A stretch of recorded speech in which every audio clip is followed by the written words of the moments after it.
আম ভাঙতে গেছিলেন, দিয়ে গাছ থেকে পড়ে মাজা ভেঙে গেছে, তাই না? জি।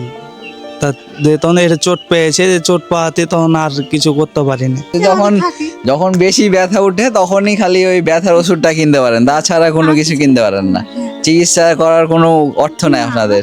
ডাক্তার বললো যে আমার দুটার এই বল আছে, বলের সমস্যা, অপারেশন করতে টাকা লাগবো, তো 4 লক্ষ টাকা লাগবে। তো আমি 4 লক্ষ টাকা? মানে এটা অপারেশন করাই লাগবে, না হলে ঠিক হবে না? না, তাহলে এটা অপারেশন করা লাগবে, এটা বলে দিয়েছে, তো এটা লাগবে টাকা। তো চাইছি, ভিক্ষা করে চাচ্ছি। উনি দেখছেন মানুষের কাছে মানে হচ্ছে হাঁটা চলা করার জন্য ভিক্ষা চাচ্ছে, যাতে তিনি কিছু আপনারা কিছু সাহায্য করেন আর তিনি হাঁটাচলা করতে পারেন। আপনাদের কাছে একটাই অনুরোধ, আপনারা যে যা পারবেন সাহায্য করবেন, এগিয়ে আসবেন, এই ভাইটির সুন্দর জীবন উপহার দিবেন। আসসালামু আলাইকুম প্রিয় ভাই বোনেরা, আজ আমরা এসেছি এমন এক ভাইয়ের কাছে যিনি এক সময় পরিবারের একমাত্র উপার্জনকারী ছিলেন, কিন্তু একটি দুর্ঘটনা তার পুরা জীবনটাই বদলে দিয়েছে। এই ভাইটা কিছুদিন আগে আম গাছে উঠেছিল, কিন্তু হঠাৎ করেই আম গাছ থেকে পড়ে যায়, আর সেই পড়ে যাওয়ার কারণে তার শরীরের মাজার অংশটুকু ভেঙে যায়। মাজার যে 2টা বল থাকে সেইটা ক্ষতিগ্রস্ত হয়। এখন তিনি কোনো রকমে হাঁটতে পারেন, কিন্তু আগের মতো আর কাজ করতে পারে না। যেহেতু তার বাবা নাই, ভাই বোন নাই, আত্মীয় স্বজন কেউ নাই, সেহেতু এখন তার মা তার দায়িত্বে নিয়েছে। তার মা যায় মাঠে ঘাটে কাজ করে, বিভিন্ন বাড়ি বাড়ি সাহায্য সহযোগিতা চেয়ে তার চিকিৎসার যে ওষুধের খরচ লাগে সেই খরচটা বহন করে আর সংসার চালায়। তো চলুন আমরা দেখি, সেই ভাইয়ের গল্প শুনি, আপনাদের শোনাই, এবং বেশি বেশি এ ধরনের ভিডিওগুলো লাইক কমেন্ট শেয়ার দিবেন। তো চলুন যাই।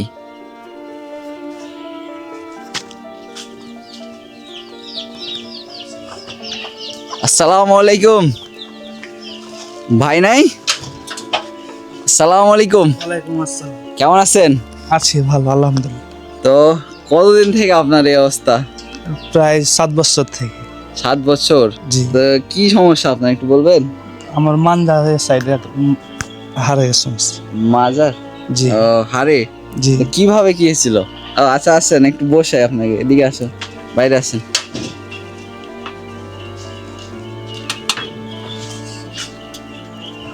বসেন, চেয়ার এইদিকে বসেন, বসেন।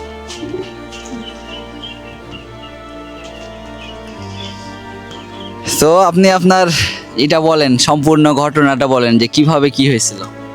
আমি আম পাড়তে যে আমার গাছ থেকে আমি তখন পড়ে গেছিলাম ডাইন সাইডে, দিয়ে তখন ডাইন সাইডে চোট পাইছে। আমি তখন ঢাকা গেলাম কাজে, ঢাকা যেয়ে তখন 5-6 বছর যখন কাজ করলাম, দিয়ে তখন 3 মাস যখন কাজ করছি তখন ব্যথাটা আস্তে আস্তে আস্তে আস্তে আমার ব্যথাটা চাই দেয়। মানে আপনি হচ্ছে আম পাড়তে গেছিলেন, বাগানে গেছিলেন আম পাড়তে, দিয়ে আপনি পড়ে গেছিলেন। পড়ে গেছি। তখন বুঝতে পারেননি যে সমস্যা হয়েছে, তাই না? তারপরে যখন ঢাকায় গেলেন কাজ করতে, কয়েক মাস কাজ করার পর বুঝতে পারলেন যে আপনার মাজায় সমস্যা আছে, কাজ করতে পারছেন না, ভারী জিনিস চাটতে পারছেন না, তাই না? তো তারপর কি করলেন? দিয়ে তারপরে তখন না ওভাবে ওষুধ পানি খাইতে খাইতে খাইতে খাইতে রহনপুর এলাম।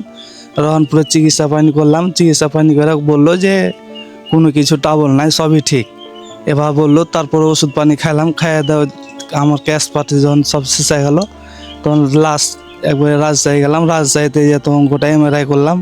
মানে ঢাকা থেকে চলে আসলেন, দিয়ে আবার রাজশাহী গেলেন, দিয়ে রাজশাহীতে ডাক্তার কি বললো? ডাক্তার বললো যে আমার দুটার এই বল আছে, বলের সমস্যা, অপারেশন করতে টাকা লাগবো, তো 4 লক্ষ টাকা লাগবে। তো আমি 4 লক্ষ টাকা? মানে এটা অপারেশন করাই লাগবে, না হলে ঠিক হবে না? না, তাহলে এটা অপারেশন করা লাগবে, এটা বলে দিয়েছে, তো এটা লাগবে টাকা। তো আমার কাছে তো গরিব মানুষ, আমি তো টাকা পয়সা নাই, তার জন্য তো আমি মানুষের কাছে সহযোগিতা চাচ্ছি। তো মানে আপনি মানুষজনের কাছে সাহায্য সহায়তা চাচ্ছেন যাতে আপনার এই চিকিৎসায় এগিয়ে আসে, তাই না? আপনার কি কেউ নাই, আত্মীয় স্বজন, বাবা মা কেউ নাই? আমার আত্মীয় বলতে আমার মাই খালি আছে, আর দুনিয়াতে কেউ নেই। আপনার বাবা নাই? কতদিন থেকে গিয়েছে? এটা মেলা দিন থেকে, আমরা ছোট থেকে আছি, মানে ছোট থেকে বাপের মা বাবা পাইনি। আপনি 16-17 বছর থেকে আপনার বাবা নাই, মারা গেছে, তাই না? তো আপনার মাই আপনাকে মানুষ করছে। আপনার মা কি করে? আমার মা বা মানুষের বাড়ি বাড়ি কাজ করে বেড়ায় গরিব পেটে। আর আপনি রাজমিস্ত্রির কাজ করতেন, তাই না? কি এগুলো এগুলো কি? এমআরআই ফাইল, এদিকে আসো। কোনো রিপোর্ট নাই? রিপোর্টগুলো দেখেন, এগুলো এক্সরে নাকি? MRI?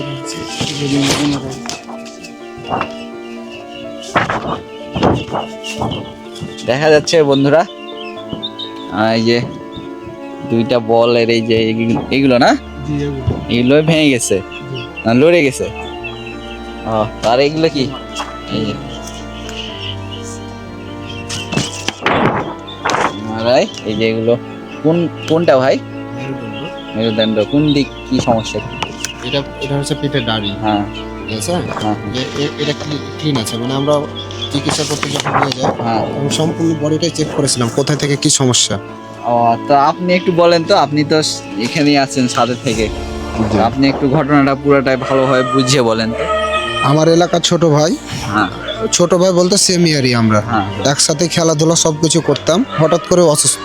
হঠাৎ করে? হ্যাঁ, মানে গাছ থেকে পড়ে যাওয়ার পরে আপনারা তো শুনলেন, হ্যাঁ তো কাজে যাওয়ার পরে ধীরে ধীরে কিন্তু সমস্যাটা বৃদ্ধি পেয়েছে। এই বৃদ্ধি পাওয়ার পরে আমরা যখন জানতে পারলাম আমাদের সহপাঠী একসাথে খেলি সব কিছু করি অসুস্থ, তখন আমরা গ্রামের গণ্যমান্য ব্যক্তি সবাই মিলে চিকিৎসার জন্য আগিয়ে আসলাম। আগিয়ে আসার পরে আমরা পপুলারে প্রথমত নিয়ে যাই, তারপরে হাবিবুল হাসান স্যারকে দেখাই। স্যারের কাছ থেকে চিকিৎসা পেয়ে আমরা যেটা জানতে পেরেছি, তার দুইটা বাল্ব আছে এখানে, যাকে বলে, তো ওই দুইটা নষ্ট হয়ে গেছে, মানে ওর ভিতরে যা থাকে ক্যালসিয়াম বা আদার্স বা কাজ করছে না।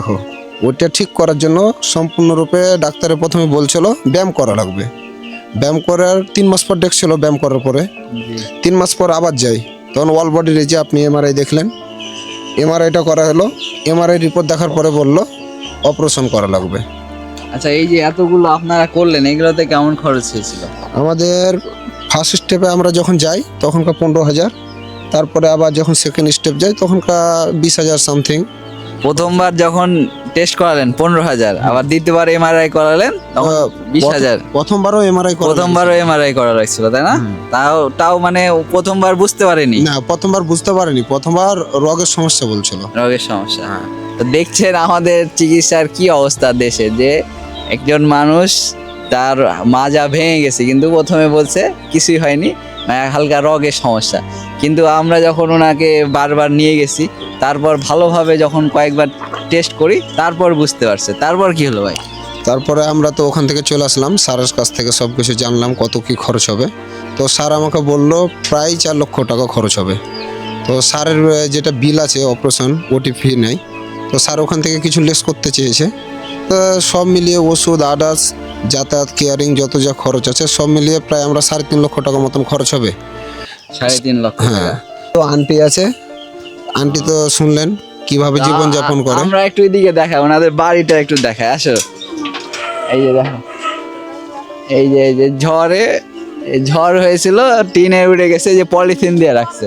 এই যে এদিকে কিছু নাই, ভাঙা চুরা ঘর এদিকে। আর আপনারা রান্না বান্না কোথায় করেন? এই যে দেখো, ক্যামেরা দেখাও, রান্না বান্না করার কি অবস্থা। বৃষ্টি হলে কোনো কিছু করার নাই। তারপরে আপনাদের মানে সংসারটা চলে কিভাবে, আপনি একটু বলবেন? নিজে কর্মসর্ম করিস না করে তখন কি কাজ করেন যে আপনি? কাজ করি তো বিলে খালে কোনো ফসল পানি তুলতে যাই, দিয়ে কর্ম মানে করি। হচ্ছে বিলে যান, কাজ করতে যান, মাঠে আপনি কাজ করেন, তো কষ্ট হয় না? হ্যাঁ, কষ্টই হয়েছে না, কষ্ট করে নিয়ে নি। ওই যে ছেলে যে অসুস্থ ছেলে, তখন কিভাবে চালাবো না, ওটা অসুস্থ ছেলে লিখে চালাতে হবে। তো ওগুলোতে কাজ করে কত টাকা পান দিন? 300 টাকা পাই। 300? এই 300 টাকায় ওনার চিকিৎসা হয়, খাওয়া দাওয়া হয়? নিজে খাই দেয়, কোন চিকিৎসা করতে পারি না। একটু একদিন পানি হয়তো একটা ডোজ মানে লিয়ে দিন, যখন ব্যথা কমে গেলো তখন চড়ে গেলো, তখন নাহলে তো যেটা চাল ডাল লিয়ে তরকারি তখন খাই ছেলে টাকা লিয়ে। মানে হচ্ছে থাকি। যখন বেশি ব্যথা উঠে তখনই খালি ওই ব্যথার ওষুধটা কিনতে পারেন, তাছাড়া কোনো কিছু কিনতে পারেন না। চিকিৎসা করার কোনো অর্থ নাই আপনাদের? না, মানুষের কাছে হতো তখন তো ছেলেটার কাছে খুঁজে কই না, বেটা আমি পারি না রে বেটা, তখন আমাকে সহযোগ করলে ভালো হতো। তখন ছেলেটা নিয়ে যায় আমাকে চিকিৎসা করে লেনা দিয়েছে ছেলেটাকে, দিয়ে তো আমাকে এত টাকার কথা কয়ে দিয়েছে, দিয়ে তো আমি কান্দে মরে যাচ্ছি যে আমার আর শক্তি নেই, আমার কে আছে, আমি কে দিবে আমাকে। তো নিজে তো কাঁদছে কাটছি, নিজে আলাদা তো কাছে পড়ে আছি। আর আমার কোনো সামর্থ্য নেই। এই বিল মানে এত টাকা দেখে আপনার মানে অবস্থা আর কিছু করার নেই। আপনি আমাদের দর্শকদের কাছে কি বলবেন? দর্শকের কাছে বলতে চাচ্ছি যে দয়া করে একটু আমার উপরে যদি সহযোগিতা করতো, তা এটাই চাচ্ছুন যে একটু দয়া করে একটু সহযোগিতা করেন, আমার ছেলেটা একটু বাঁচিয়ে তুলেন, একটু সুস্থ দেন চাচ্ছুন, একটু আমার ছেলেটাকে করে চাচ্ছুন। তো দর্শক, ওনার একটাই ইচ্ছা যে ওনার ছেলেটা যেন হাঁটা চলা করতে পারে, ভালোভাবে থাকতে পারে, কোনো কাজকর্ম করে খেতে পারে। তো দর্শক বৃন্দরা, আপনারা আমাদের গত ভিডিওগুলোতে দেখেছেন যে আমরা পুরো রমজান মাসের বাজার করে দিয়েছি যারা হতদরিদ্র গরিব। এ ভাইটিও হতদরিদ্র গরিব, তার দেখার কেউ নেই। তো আমরা এত টাকার তো কোনো অ্যামাউন্ট দিতে পারি না বা আমাদের এত সামর্থ্য নাই।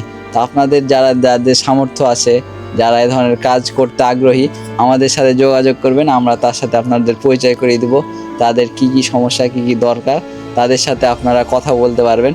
তো আশা করছি আপনারা এই ধরনের কাজে এগিয়ে আসবেন এবং এ ধরনের মানবিক কাজগুলো করতে আরও উৎসাহিত করবেন আমাদের। আপনারা এগিয়ে আসুন, আমরা চাই এ ধরনের কাজে সবাই এগিয়ে আসুক, সবাই তার নিজ নিজ সামর্থ্য অনুযায়ী সাহায্য সহযোগিতা করুন। তা আসুন আমরা সেই ভাইটির কাছে শেষ কথাটি জেনে নিই। তো ভাই, আমরা তো দর্শকদের কাছে আপনার জন্য সাহায্য সহযোগিতা চেয়ে নিলাম। এবার আমরা আমাদের যতটুকু পারি করছি, মানুষজনের কাছে দিই। এই খাওয়ার মানে আমরা তো টাকা দিই না, খাওয়ার রমজান মাসের আগে রমজান মাসের বাজার করে দিয়েছিলাম। তো আমরা তো আপনার খোঁজ পাইনি এর আগে, তাহলে ওখান থেকে আপনাকে কিছু দেওয়া যেত। তো আমরা যখন এখন আমাদের তো ওরকম তেমন বাজেট নাই, তাও এই যে আমরা আমাদের সাধ্য মতো 2000 দিলাম, 2000 দিলাম। তো আমরা তো বেশি কিছু দিতে পারি না, তাও আমরা আমাদের সাধ্য মতো চেষ্টা করি। আর আমরা শুধু দর্শকদের কাছে আপনাদের তথ্যটা তুলে ধরি যে কার কি দরকার, কি সাহায্য সহযোগিতা দরকার। মানুষজন যে যা পারে সাহায্য সহযোগিতা করে। তো এই টাকাটা হচ্ছে প্রবাসী বড় ভাই দিয়েছে, তার জন্য একটু দোয়া করতে হচ্ছে, একটু দোয়া করে দিন, ঠিক আছে? আচ্ছা ঠিক আছে, শুনছেন, আলহামদুলিল্লাহ। আল্লাহ তাকে ভালো রাখুক, আল্লাহ তাকে জান্নাত ব্যবস্থা করে। আর আমরা তাকে বলবো যাতে তিনি আরো কিছু দিয়ে সাহায্য সহায়তা করে আপনাকে, যাতে আপনার চিকিৎসাটা করতে পারি আমরা। তিনি অনেক হৃদয়বান ব্যক্তি, দানশীল ব্যক্তি, তিনি চেষ্টা করলে পারবে অনেক কিছু। তো আমরা তার কাছে আপনার জন্য যাতে কিছু করতে পারি চাইবো, আপনি একটু তার কাছেও কিছু বলেন। একটু দয়া করে আমাকে একটু জেনে সাহায্য করে জেনে দেয়, কি কি একটু আমাকে জেনে একটু দেয় কিছু টাকা পয়সা গালা আমাকে।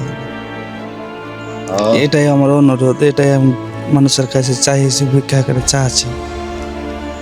উনি দেখছেন মানুষের কাছে মানে হচ্ছে হাঁটা চলা করার জন্য ভিক্ষা চাচ্ছে, যাতে তিনি কিছু আপনারা কিছু সাহায্য করেন আর তিনি হাঁটা চলা করতে পারেন। আপনাদের কাছে একটাই অনুরোধ, আপনারা যে যা পারবেন সাহায্য করবেন, এগিয়ে আসবেন, এই ভাইটির সুন্দর জীবন উপহার দিবেন। তো সবসময় পাশে থাকবেন, সাথে থাকবেন। আসসালামু আলাইকুম।